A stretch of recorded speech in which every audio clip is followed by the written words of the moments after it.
I'm Dr. Jordin Wiggins, and this is the Pleasure Principles podcast.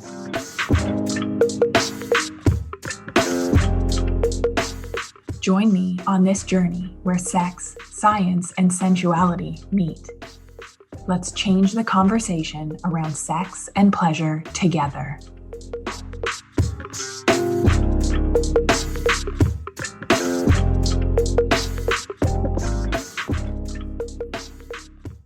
Today, we are revisiting my favorite episode of the year and one of the very first Pleasure Principles podcasts I ever released. The top 4 reasons your libido is blocked.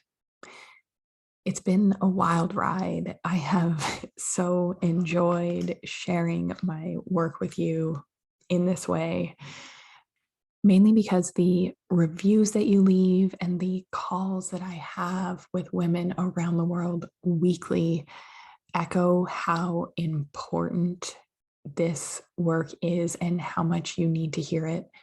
For example, I spoke to a woman who signed up for the mentorship and she said, "Your podcast gave me a reason to feel the way I do. It finally gave words, evidence, meaning that I am not broken.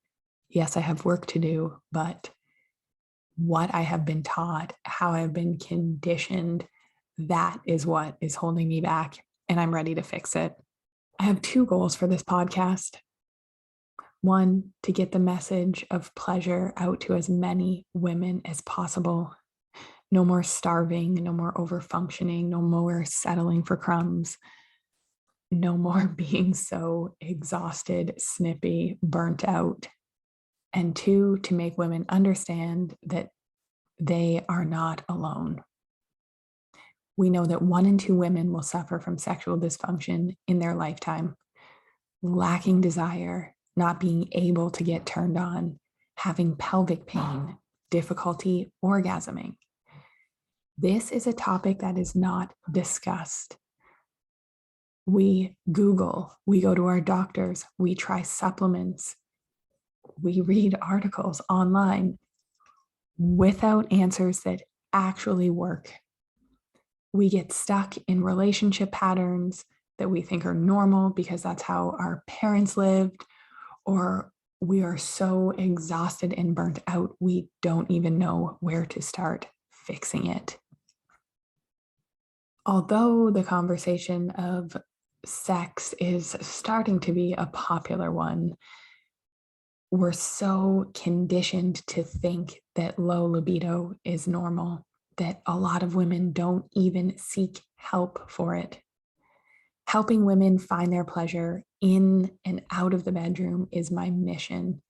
It's my passion to bring pleasure to as many women as we can, to create community and sisterhood, and give women the freedom to live the lives they really want to be living. Not just doing what you think you should be, not playing small, not doing what you're told.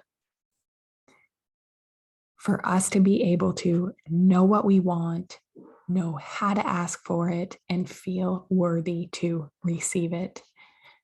These are the underlying areas keeping your libido blocked. And I am so happy that you are here listening, because there is so many other things that you could be doing, so many other amazing podcasts that you could be listening to. And I am truly, truly honored. It brings me so much joy, so much pleasure to be here with you.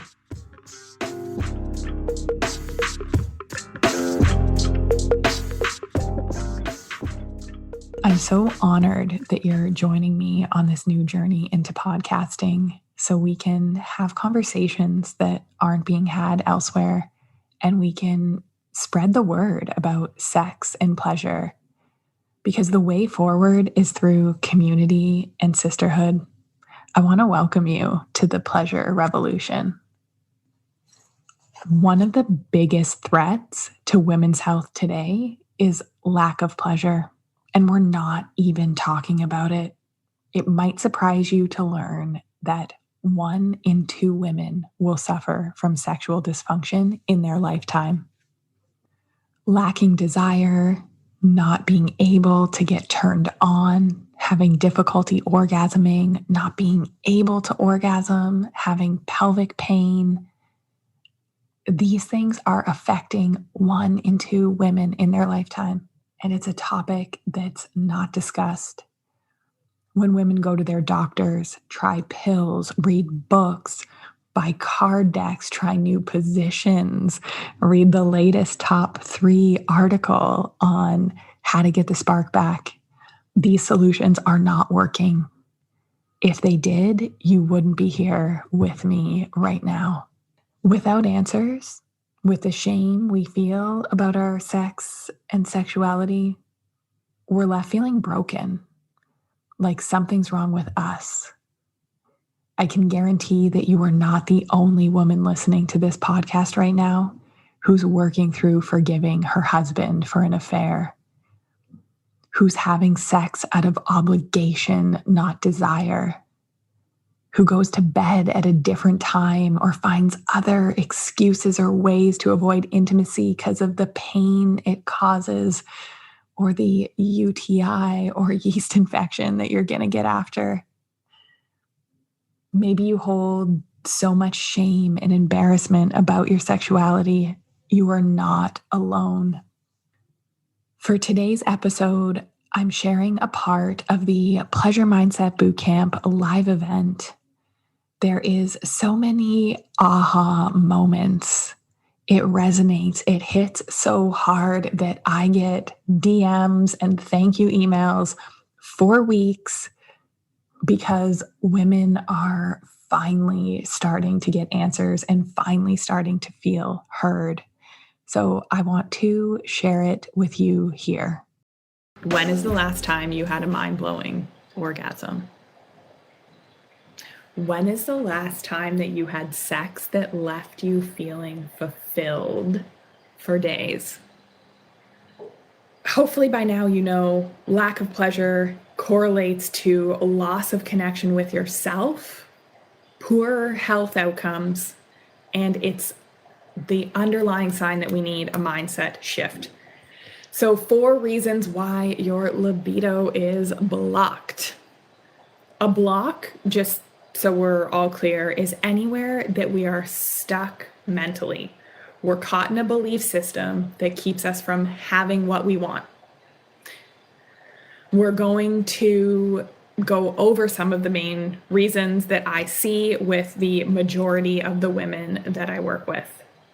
And there's really no one-size-fits-all approach when it comes to pleasure and unlocking your desire and getting that libido back. But that's also the beauty of it, that we get to explore and be pleasure researchers. And we can go on an exploration with our partners that's lifelong, so things never get stale. Okay. First point of why your libido is blocked: mindset. We've talked about this one, but I just want to dig in a little deeper. Who puts themselves at the bottom of the to-do list? Who feels that the dishes, the house, everything needs to be clean before we can relax and enjoy ourselves? Who was raised with that work hard, then play hard mentality? One big mindset shift that we have is mom or wife guilt. Who thinks that having kids is the biggest block for their relationship? Who has a hard time being present during sex? Who's doing to-do lists in their head? So if you are a person that has, there's kids, there's a lot going on at home, you think that things need to be clean, one thing that you can do is a pre-sex checklist. And you can ask yourself, what are 3 things that need to get done before sex? You can either write those down and do them later, or do those 3 things and then have sex. This CEO brain of, you're always on, you're always doing, or the mom brain, like, oh, I have all these things to do at home, all these things to do for my kids. Writing things down so they're out of your head and onto a paper is a way to be more present during sex.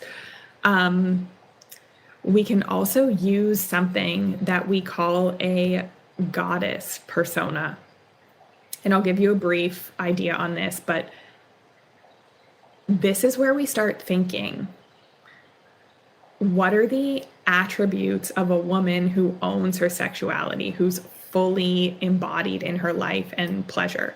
Maybe think of who's a famous person that you think is like attractive and sexy, or maybe like a character in a movie. We can start thinking of what are the characteristics of a woman that would want sex, that doesn't think sex is overrated. And just by thinking those things out, we will start to shift more towards pleasure mentality. Who makes sex the last thing that they do at night or try and fits it in before bed?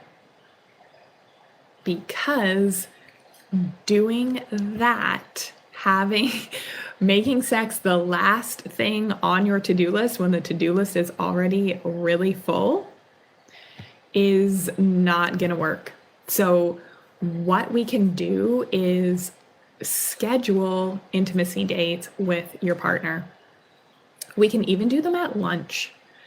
When you're dressed up, you're energized, but really trying to do the last, like, sex is the last thing you do at night. The chances that both of you are going to be like exhausted, bloated, whatever, are pretty high. So we want to try and find a time in the calendar that works for both of you and get that on the calendar. It will make a big, big difference. Okay. Point number 2 of reason why your libido is blocked: blaming your hormones. Who thinks that they have a hormone problem? Who thinks that it is their hormones is the reason why they have no desire? This one's super controversial, but I'm gonna tell you a big, big secret. It is very likely not your hormones. There is a 95% chance that if you had a hormone imbalance and we fixed it, other things would improve.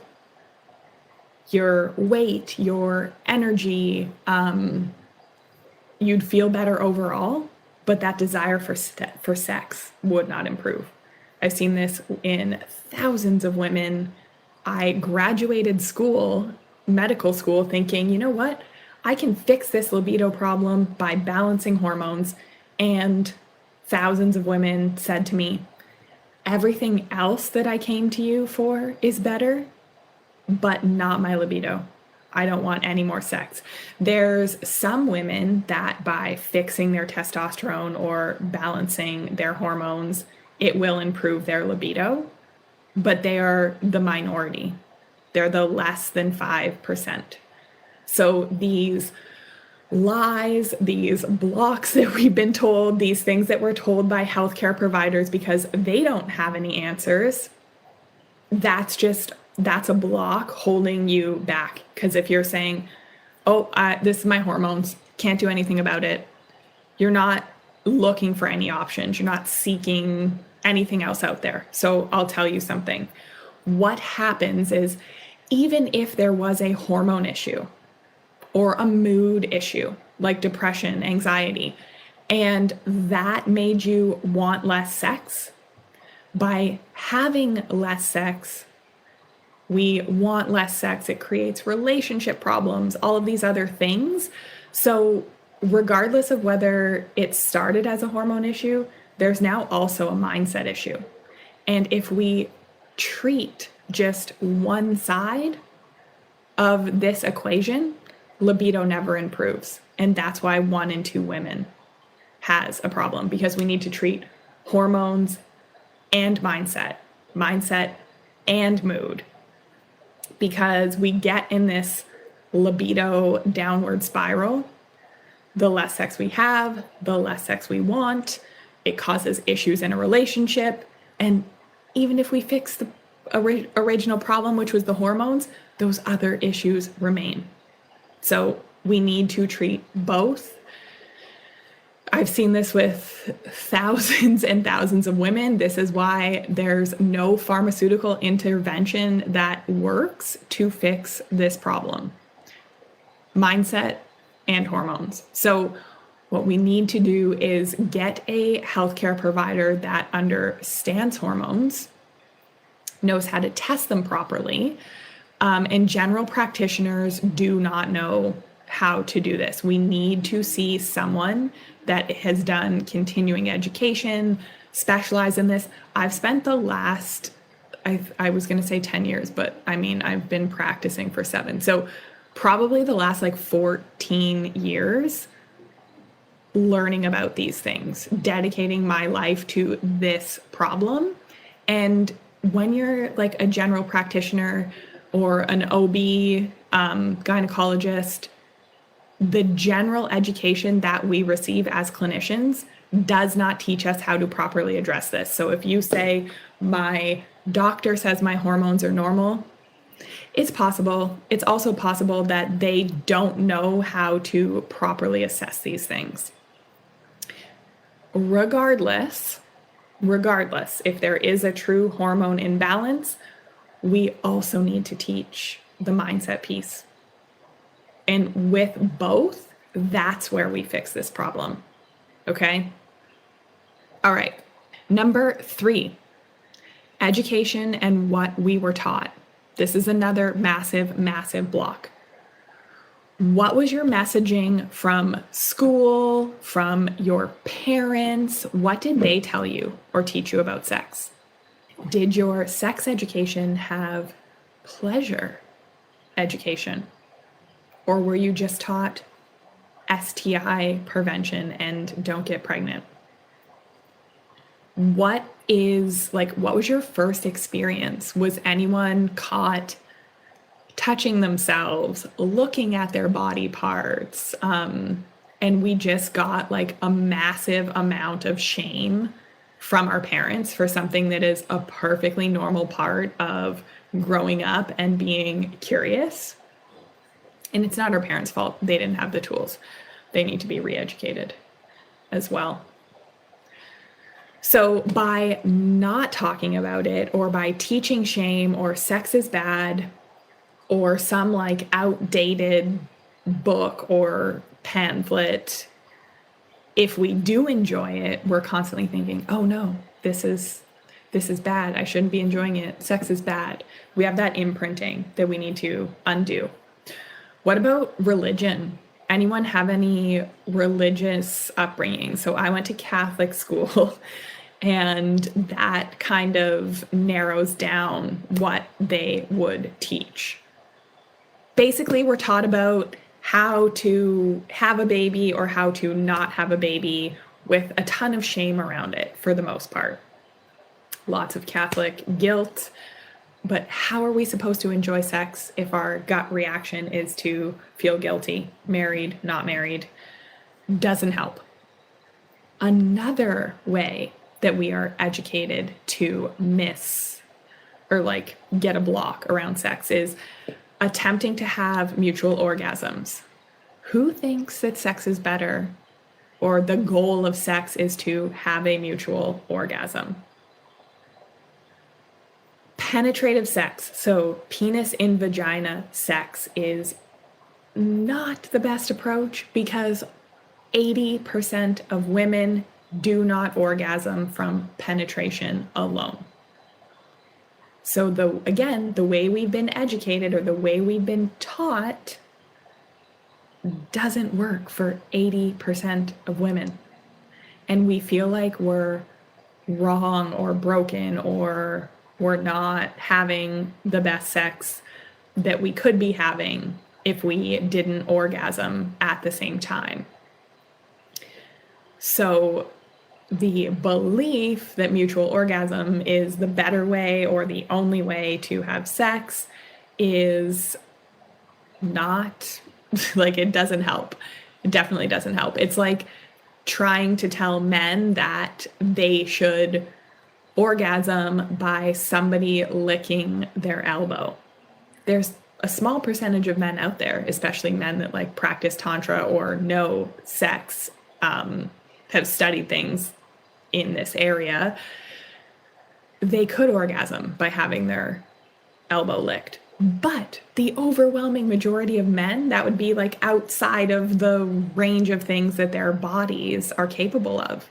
So we've been taught to have sex by the way that the most majority of men can get off, but it's the minority of women that can orgasm that way.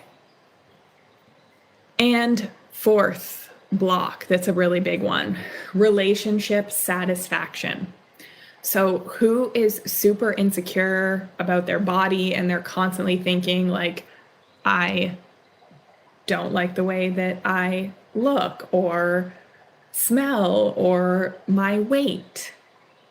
We have the idea that, oh, I'll enjoy sex when fill in the blank for body image. So idea that I'll enjoy sex when I lose 10 pounds. I'll enjoy sex when my stomach is flatter. I'll enjoy sex when my acne is gone and my skin is clear. Those are all like also blocks. And if we are worrying about our bodies, we're not in the moment, we're not present to the sensation. And it's really puts the brakes on libido when we're worried about those things, about feeling self-conscious. Why? The media. The media has a huge part to do with this. We only portray certain types of women as attractive, and this varies from one unattainable goal to the next. So very thin, or like Kardashian surgery style curvy. That's not how a real body would look.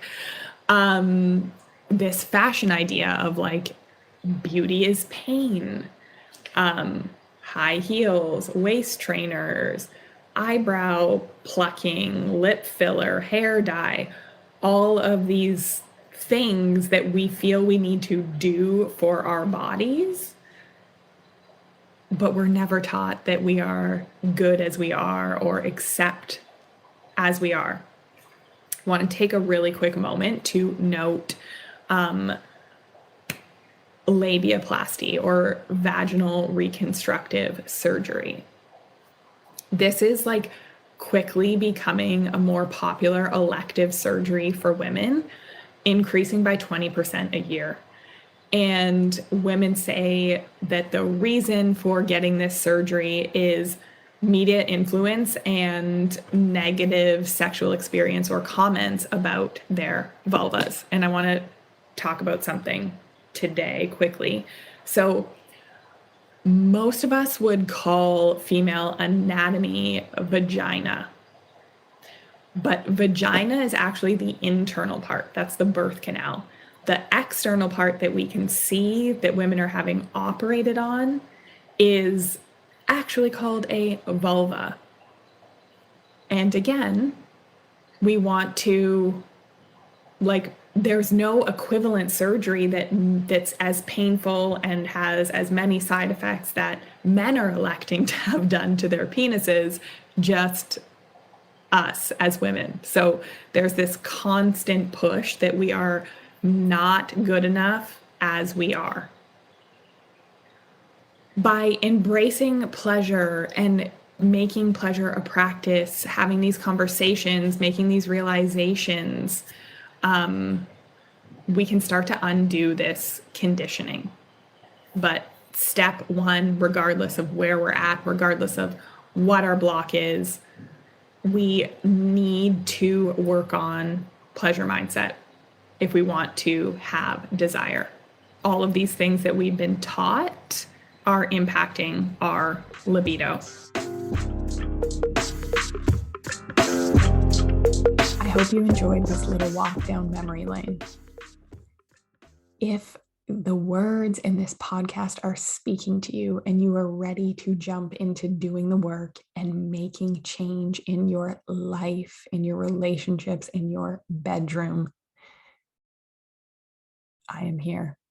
We have revamped the Pleasure Principles, which is our foundational program. If you are new to my work, this is where you want to get started. It's a hybrid program. It has a self-study component because we know you're busy. We know you have a lot on the go and you need flexibility. And it also has group coaching. We designed it this way to meet your needs and make sure you can reach your goals to improve your libido, improve a mismatched libido in your relationships, and help you find your joy again. You have 4 months of access to our amazing online portal full of resources, handouts, worksheets, video trainings. Plus, there are live coaching calls monthly with myself and members of my coaching team. For a limited time, we are offering 2 extra months of access. So you'll have access for 6 months for the price of 4. And we have never, ever offered Pleasure Principles at this much of a discounted price in over a year. So if you have been listening and waiting for that sign to join us and to work with me and my team, this is it. Best price, longest access, and you're going to love it. Let's find you again. Let's find your joy again. Let's find your turn on, and we can do it together. Merry Christmas and happy holidays. Have a great week, everybody.